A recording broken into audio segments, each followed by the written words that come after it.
Председателе, почитуван заменик министер, почитувани пратеници. Уште еден пример на многу сериозно прашање, многу сериозна работа, многу сензитивна работа која се однесува на секое семејство во Република Македонија, крајно несериозен пристап од страна на власт. Почитуван заменик министер, со вашите зборови во образложенијата на двата закона можам да го аргументирам ова што го искажав на почетокот.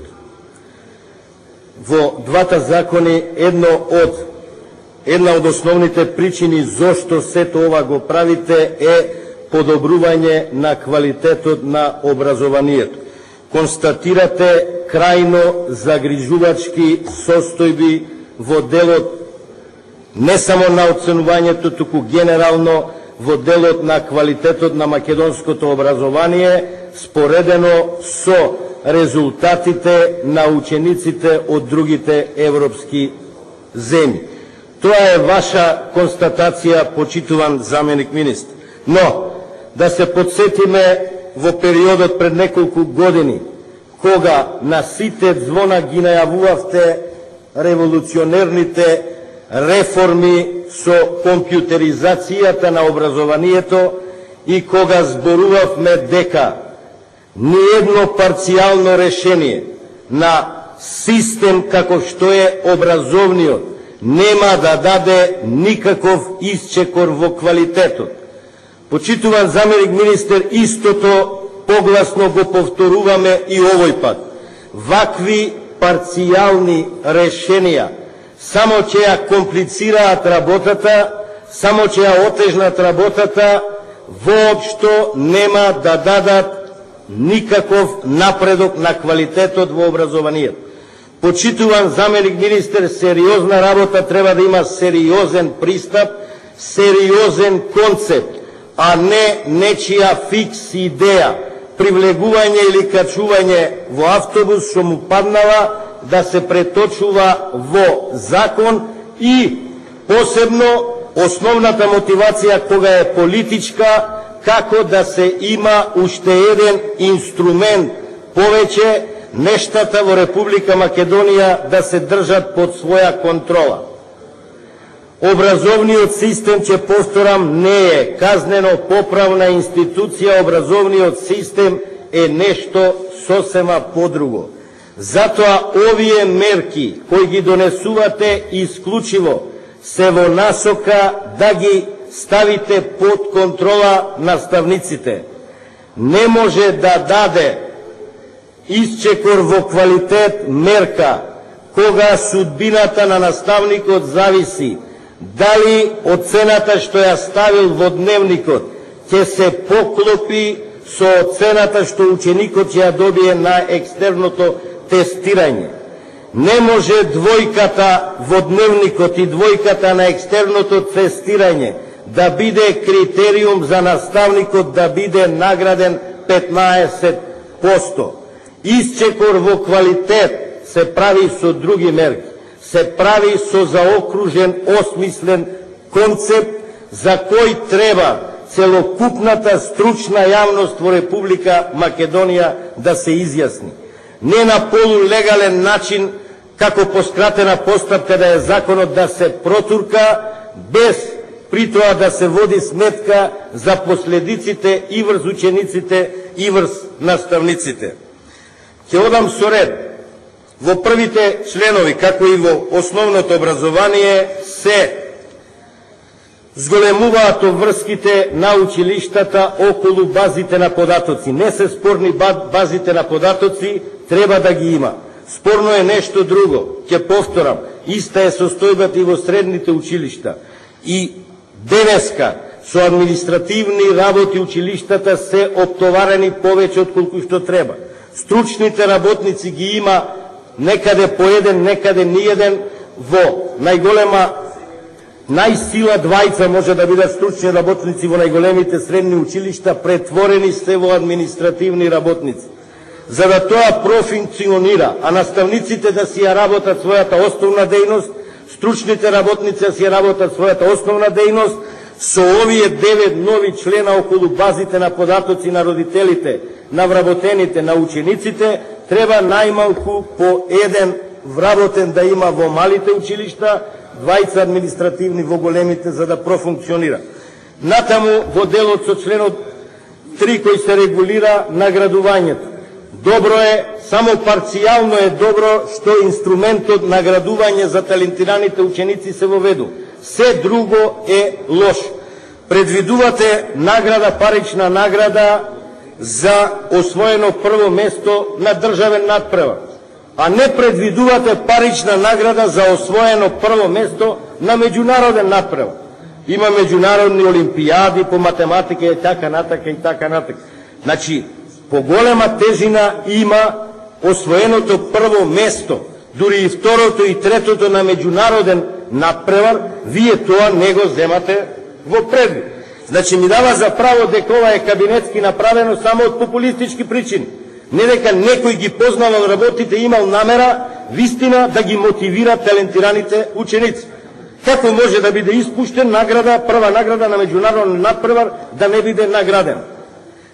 Натаму, како оние училишта кои вадат квалитет, како стојат сега работите, а ништо и на тој план не се подобрува, се казнети, господине заменик министр. Знаете што значи за директорот да обезбеди средства да отиде во Индија ученик на Олимпијада по математика? Ниеден денар тука не предвидувате како стимулирање, како награда на училиштето што вади квалитет. Вие го казнувате со тоа што тој мора да се снаоѓа. Мора родителите да бараат сами средства. Има случаи и до Скопје доаѓаат со свој автомобил родителот на детето за да дојде на надпревар. Доколку се има искрена намера и тука да се направи, сиве овие работи треба да се земат во предвид. Натаму, друга аномалија. Наградата за прво место на државен надпревар е до 50% од просечна плата. До 50%. Во ставот после тоа од тој член кажува кому министерот ќе му даде 10, кому 5, кому 15, кому 50 од просечната плата. Тоа не е критериум, тоа е самоволие, тоа е политика, тоа е уште една алатка. Некој да се награди, некој не. Ако е не до 50, туку треба да биде 50% од наградата. И она што е најспорното, она што е неодржливото е екстерното тестирање на учениците. За која насока се прави тоа? За кој квалитет се прави тоа? Единствено тоа е орудие на власта да ги има под контрола наставниците и да ги травматизира децата. Да го суспендира 9-годишното секојдневно ангажирање и на наставникот и на ученик. Почитуван заменик министер, воспитно-образовниот процес е премногу сложен и педагошки, и социолошки, и социјален, и психолошки процес, и најважното воспитен процес. Почитуван министер, ако имаме проблем со реалното оценување, знаете ли колкавав проблем имаме со однесувањето на младата популација? Сигурно ги имате бројките за насилствата што се случува. Сигурно ги имате бројките за болестите на зависност кои дојдени се на критична граница од 11 години па нагоре. До таму е спуштен. А вие со ова образовниот процес го вулгаризирате на најдолната можна граница. Ќе те казнам затоа што не си ја погодил оценката. Со тоа ли ќе направиме квалитет? Воспитно-образовниот систем почнува од 6 години и трае додека е човек жив. Но, најважното е, не во 4-то оделение или во 8-то оделение да добиеме научник. Најважното е до 8 оделение да добиеме личност, здрава личност, која ќе биде настрана од насилствата, која ќе биде настрана од сите пороци, од сите болести. Со ова им давате за право на часовите да се однесуваат дивјачи, на часовите да не го слушаат наставникот. Затоа што вика, јас ќе си го научам предметот кога ќе биде тестирањето и ќе си добијам средна оцена. И зашто ви значи таа средна оцена? Ова што го правите е во тотална спротивност со она што го правите 6 години со високото образование. Сем што ќе ги казните наставниците, што вие реално суштински ќе промените овде? Дали тој со двојка нема да се запише? Ќе се запиши затоа што десетици илјади слободни места има на факултетите. Единствено таа двојка, покрај тоа што ќе го казните наставникот, таа двојка ќе ја натерате во ова социјала, ќе ја натерате само да плаќа високо образование.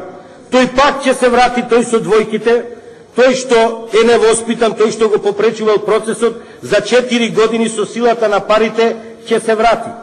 Со диплома и уште ако се вклучи во политичкиот живот да лепи плакати во некоја партија, ќе му го земе местото на оној што со труд, со оценки ги правил.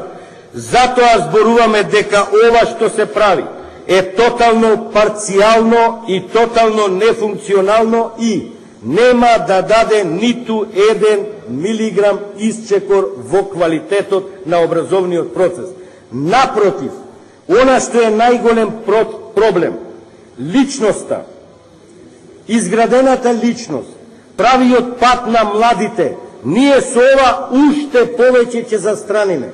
Ние даваме за право дека најважно е од се во образовниот процес наставникот да ја напише реалната оценка дали е таа двојка или е таа тројка.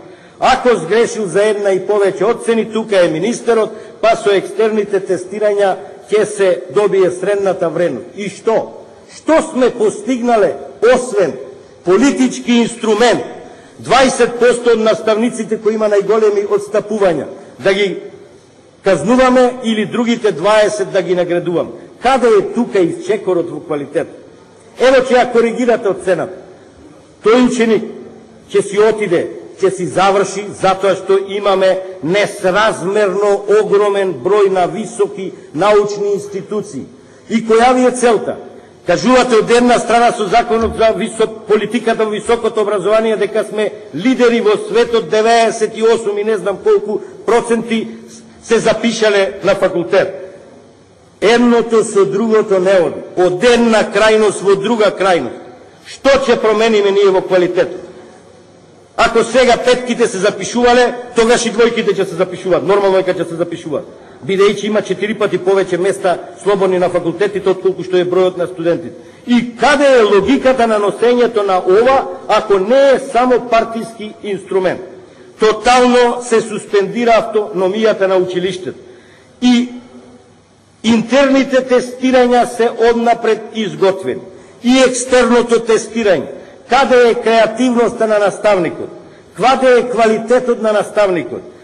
Од искуство ви кажувам, најдобри резултати се постигнуваат во слободните ученички активности. Таму каде што детето е растоварено, таму каде што детето оди со своја желба и со волја, со закани, со казни, со притисоци. Во затвор не се постигнуваат мерки позитивни, не камоли во училиште. Училиштето треба да го направиме релаксирана средина, каде ученикот ќе го даде својот максимум и каде на училиште ќе одат и ќе продолжуваат оние што од Бога се дадени да учат. Но не тоа да го правиме со присили и со казни. Немам време и друго, почитуван заменик министер. Околу има различни работи во едниот и во другиот закон. Во едниот пишува 2016 кои закони ќе стапат во важност. Таму каде што се напредува во кариерата или таму каде што се казнуваат. Во едниот напредувањето во стапува во сила од 2016, а во другиот казните од 2016. Господине заменик министер, верувам дека иста ви е намерата, бидејќи исто едните и другите се просветни работници. Обрнете внимание, има грешки, технички грешки. Член 11 во едниот, член 12 во другиот. Обрнете внимание и тука е грешка.